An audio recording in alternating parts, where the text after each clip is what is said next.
Skip it up and that up. What's going on, guys? Rich, ReviewTechUSA. You hear my voice is back. I don't sound like I have a sandpaper penis down my throat anymore. I felt pretty much fine. I had like a cold, a small one, for like 2 days. But man, it screwed up my voice. I had laryngitis for like a day hardcore. My voice kind of came back. It was almost completely back yesterday, but I was going to post videos, but I just didn't want to, rush anything and start coughing and all that. So I'm back. I sound pretty much completely normal, and here I am. Now tonight, I don't want to talk about news stories. I mean, I'm going to talk about one because it's about Nintendo and it's pretty interesting. That'll be another video, but everything's about 1080p, 720p, 1080p, 720p, Wii U Sub HD, Shuhei Yoshida, 1080p makes you a better gamer, he claims, and I'm just, I'm so tired of talking. Everything's about, there's so much other news that could be discussed, but everyone wants to talk about resolutions because they know it gets clicks, and I'm just done. Let's talk about, like, the games. Let's talk about the next-gen consoles, what games they're going to have, and other shit. I'm just tired of talking about how many pixels are going to be on the fucking screen. I mean, like I've said, it's important for other reasons besides just the resolution in and of itself, but I've beaten that to death. I just wanted to talk about something different. And tonight I'm going to do a retrospective, basically, of my experience with the now ending 7th generation of consoles and how it basically brought me back into gaming. And just, God, it feels like yesterday that 7th gen just started and now it's over. Man, when you get older, I'm telling you, for you guys that are like younger than, like, if you're 18 and over, you kind of notice how fast time goes, but 18 and younger, time flies, man. It doesn't feel like it when you're very young, but when you get older, like, you'll blink and time, like, you'll blink and it'll be 2 friggin' years later. But anyway, let's get this started. So, pretty much, I gotta thank the 7th generation of consoles for getting me back into gaming, because really from like 2002, maybe even earlier than that, really until 2007, I didn't game that much anyway. I mean, I had a PS2 and an original Xbox here and there for like a month or two each, but I wasn't anywhere near into gaming like I was this generation. And this generation got me back, 7th generation got me back into gaming, and it was interesting. I remember I had a sales job, and I remember sitting there like when the Xbox was just announced, and we were debating, because I mean, I kept up with it a little bit. We were debating back and forth with this guy that worked there, and he was very pro Xbox 360, and I saw a little bit of information how the PS3 was going to... I mean, that was at the time that they were supposed to be doing 2 1080p streams from 2 different HDMI ports. I'm like, dude, if you think the 360 is going to give the PS3 any competition, well, which I was dead wrong about that one, because it did, you're out of your mind. The PS3 is going to be so much more powerful. And I didn't really get into the consoles. I talked about them on and off, but I didn't really get into next gen until 2007, and it was kind of an impulse buy that I was thankful I did it, because it's kind of, this generation inspired me to start ReviewTechUSA. I got this really nice another sales job. I quit that one to get to go into this one, and I got my tax return, and I'm like, you know what, I feel like buying a next-gen console. I haven't been into gaming in ages. I have an HD TV that has nothing HD going into it. Granted, it was a no-name brand Polaroid, but... So, on the way home from work, out of all places, too, I just stopped at Toys R Us and picked up a 360, whopping 20 gigabyte 360 with a copy of Gears of War. And I took that home, and I had my TV. I didn't have it set up yet. I had it on a table, and I had TV only had component. That was 2007. The Xbox still only had component, and I remember I hooked it up component and finally got something HD. I popped in Gears of War, and it almost shit myself. It was because I didn't do anything with HD gaming at the time. I was also in a gaming, because I gamed on PC till like 1999, got back into PC gaming actually in 2007 as well. And I had never had anything close to HD. You know, I gamed with the Xbox and PS2, maybe with Component. I don't even think the Xbox I did Component, but that wasn't HD. So I never experienced HD gaming, whether it be on PC or console. And it was just like, holy shit, it blew my mind. Looking back now, obviously Gears of War, I mean, the game was released in 2006, looks dated. But back then, especially when you never experienced high-def gaming, blew my mind. And then I downloaded Dead Rising, the original demo for Dead Rising. And that was what made me flip out and fall in love with console gaming again, or gaming in general again.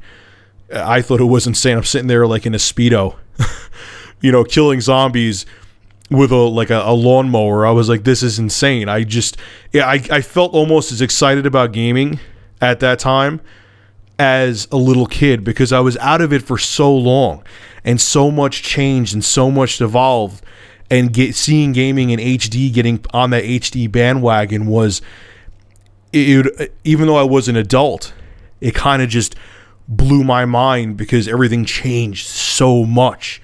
It was so dramatic, and to have that hiatus and to come back with everything, being so much different than what you remember it, really, like, my jaw dropped. It was, I was in awe. So now let's talk about the second console I delved into from the 7th generation, and that was the Wii. The Wii, that was an interesting, that was a even more impulse buy than the Xbox 360, because I was with my now very, very, very ex-girlfriend at the time, and we were at a GameStop, and someone must have, which probably should have been a sign for me, they actually had one used for like $30 cheaper.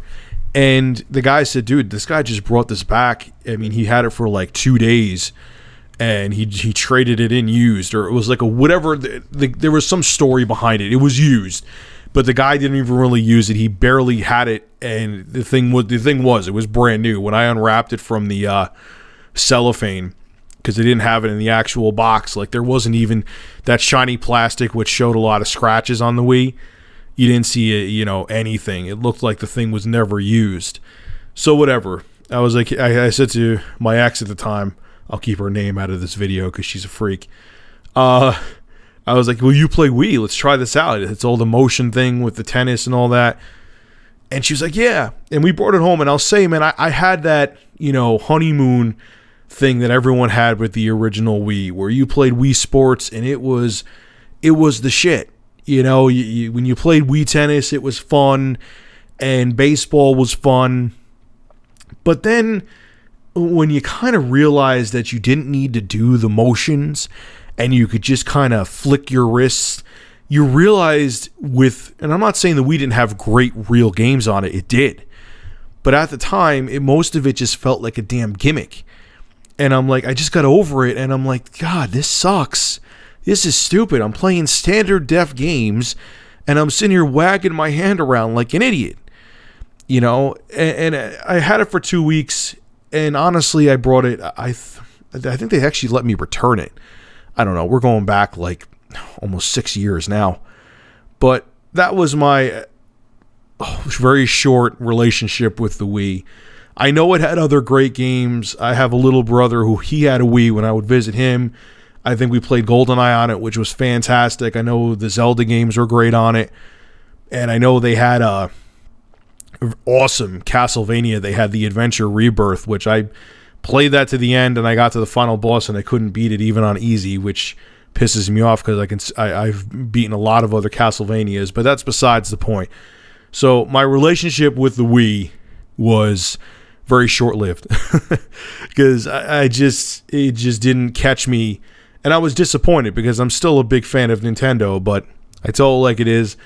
I still think to this day the original Wii should have been high definition, and they would have definitely even though they sold 100 million units, they would have devastated Sony, either Sony or Microsoft, if they not only brought in that casual crowd, but had the HD games that Sony and Microsoft had in the 7th gen.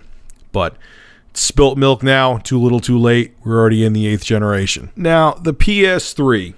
Let's talk about the PS3, because that was, I got that one the latest. I got that in late 2009-ish. And actually, I got a refurbished one, my first PS3. I had a fat, and I got it from Dragon's Den, who I don't do business with anymore because they're weird. They're kind of getting out of gaming and doing all those card games that I have no interest in. And their used games are very overpriced, and they're not a bad place. I still go there like once every 2 months, but I used to do a lot more business with them. But anyway, so I went up there, and I had a whole bunch of stuff because I traded in to put towards the PS3, and they actually gave me a really good deal on my trade-ins, and they got me a refurbished one, and actually that thing was in pretty good shape. Had a sound issue though, and I ended up trading it in for a PS3 Slim, not the Super Slim, but that was interesting, man, because one of the first games I believe I got, thinking back now, I know I got Prince of Persia, which that game sucked, from Ubisoft, that like cel-shaded one. But then I got Uncharted 2, and then I got Killzone 2, and those exclusives just blew my mind. I mean, it was like, you could say, we could go into the whole power debate. Is the PS3 truly more powerful than the 360? And people say, yeah, if you utilize the cell, it is. But I think if you look at those games, and it's just, there's nothing on the 360 that looks as good as Uncharted 2 and Killzone 2 and 3. I mean, those games, if they had a way to make them native 1080p, they look like they could be something on next gen. They were fantastic, and I really started to enjoy the PS3. I enjoyed the fact that online multiplayer was free. I enjoyed just the way the system was, and the FAT. For you guys who haven't used the FAT is called FAT for a reason. That thing was heavy. I like the the touch buttons on it though, where you would just flick it and it would you don't even have to push it down and the disc would pop out. That was pretty cool. That had backwards compatibility, which was pretty sick because they got rid of that with the Slim, and a lot of models of the FAT, they got rid of the backwards compatibility to cut costs. But that was when the PS3 in 2009, a lot of other people jumped on the PS3 in 2009 because that's when it started to come into its own. And they started to have good exclusives, and the ports weren't as shitty as they were when the system first launched for the first couple of years. And that the PS3 still is a great system. And I jumped on that I was pretty late to the party with the PS3. I pretty much, like I just said, jumped on with everyone else, but the exclusives made the PlayStation 3 great. I mean, you still, even though I went through 5 damn 360s, you still went for multi-plats to the 360, especially if you played a lot of Call of Duty and stuff like that. But it was an all-around great system, and from how they started with the PlayStation 3, it was amazing how much they turned it around in a couple of years. I mean, people were saying Sony was DOA. They were saying that Sony's doomed. The PlayStation 3 was what was going to bring them down. I mean, I don't think Sony made as much of a profit as they wanted to, even to this day, on the PlayStation 3, but they definitely salvaged the PlayStation brand and salvaged the PS3 by hardcore marketing, price cuts, and making great exclusives. And they made the PS3 what it is today. And I don't think anyone, with how bad they launched that system, saw how well. No one could have predicted how well it would have done in the long run, and they did. They did a 180 with the PS3, and it still blows me away that they were able to do it. But anyway, here we are. I'm recording this audio literally at 12:24 a.m. on Wednesday, November 13th, 2013. In less than 48 hours, I will be driving home from, hopefully, unless there's a gigantic line with a bunch of idiots in it, which there probably will be. I'll be driving home from Best Buy with a PS4 in hand. What the hell do I want from this generation? You guys heard me bitch about things, praise things, be concerned about things, be happy about things from all the different companies, from Nintendo to Sony to Microsoft. What do I want? I just want good fucking games. That's it. I just want good games. I want them to stop trying to take away our consumer rights and then backtrack on things, because they've all pretty much done it, Microsoft being the worst offender, but they've all pretty much done it. Just let us have freedom with these damn boxes. Obviously, don't let us hack and mod things and pirate games, of course, that's illegal, but just give us the freedoms that we want. Let us just buy games. Look, I'm a PC gamer. I get the whole digital distribution thing. I said it before, way back when Microsoft was still going to do the DRM crap. I get it, but when you go to console gaming for a different reason, people just want to plop a damn disc in their console and enjoy the game. And to all the stuff about the hardware and how capable it is, I'm still concerned somewhat, and it's not because I'm a PC elitist and want 1080p across the board. I just saw something with, I think it was Digital Foundry, that had a video up about Dead Rising 3, and the frame rate's dropping hard in that game, and that game is only 720p. I'm hoping that maybe it really is, even though I still think, developers have said it's a pain in the ass to program for, that developers need to wrap their minds around that ESRAM that the Xbox One has in it. But, the power of the consoles concerns me. But all I really care about is if the games are good. If they can still offer AAA experiences 5 or 6 years from now, I'll be happy. I really will be. All I want to do is sit down with the controller and enjoy the damn games. That's it. And if Sony, Microsoft, and Nintendo, even though CNET considered Nintendo the number 4 thing not to buy for someone this Christmas, which I think is a little extreme, but I'll talk about that in my next video tonight, can give me amazing experiences, that's all I want. Give me my freedom and give me good games, and that's all I ask for. I'm a simple guy with a small wiener and man boobs, but I'm a simple guy. So alright, ladies and gentlemen, make sure to rate, comment, favorite, and subscribe. And as always, thank you for supporting ReviewTechUSA. Have a good one.